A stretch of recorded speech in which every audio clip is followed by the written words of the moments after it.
Hello friends, clients, those of you watching. I'm Lois Carrier. I'm a fee-only certified financial planner with Worthwhile Wealth Counsel. Thank you for tuning in. I'm filling in this week for our picky pedants who usually tell you what's going on in your portfolio. And of course, as we've told you many times, all of you have 24 different asset classes. I'm showing 6 tonight and I'll catch you up on the others. So every week we take a look just to see what's happening, who's bubbling where and when. So for this week, I want to take a look first of all at our small companies. We have small growth and small value. Sometimes they move opposite, but this week they both did well. Small growth is up about 1/4% and small value up a little bit more than 10%. And then we moved our mid-sized companies. We have mid-growth. It was up more than 1/4%.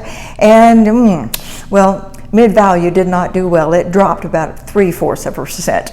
And then we go to our large companies, large growth and large value. Large growth was up a little bit more than 1/4%. And guess what? Seems as though large value and mid-sized value decided just to go down in a hole together. It also was dropped about 3/4%. So besides these asset classes, which are our U.S. asset classes, the NA REITs are up a little bit this week. Global REITs up almost 3/4%.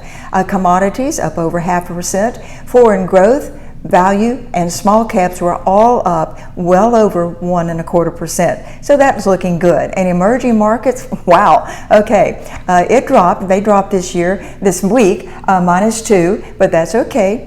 2 points. And then corporate high yield bonds. And you know the picky pedants do not like to talk about bonds. And that's because they've been non-existent this year. But the good news is, there's one above ground this week, and that was corporate high yield bonds. Barely peaking up, but it's there. The rest of the bonds, I'm going to declare them buried in a very shallow grave. You just scuff your foot a little bit on the ground and you can see them down there. So maybe they'll start bubbling up for our next report. So that's our basic report on what we've seen. And this year has been very interesting because all the asset classes have done well, which is just tremendous. And it's as though I'm sure you've seen these conveyor belts where maybe there's different jars or bottles and there's something on top that will fill them as up to a certain level. And that's what we've seen this year. For instance, it may be that yes, this one's not doing well, but this one improves by the next time. And so they're pouring into each other. We're watching it each week to see which buckets have been filled and the others empty.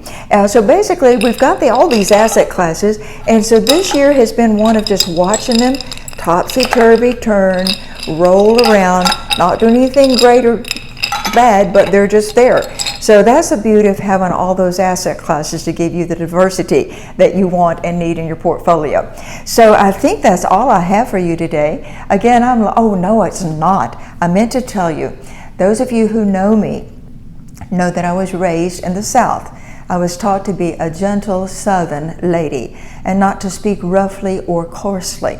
So I must just tell you one thing. The small companies, these little tiny companies, they have kicked butt all year. And it's the greatest thing ever to see these little guys kicking butt, just absolutely eating the lunch of mid-sized and large companies many times. So from the Gentile lady, certified financial planner, fee only, I'm Lois Carrier, and I'll be back soon. Thanks a lot for tuning in.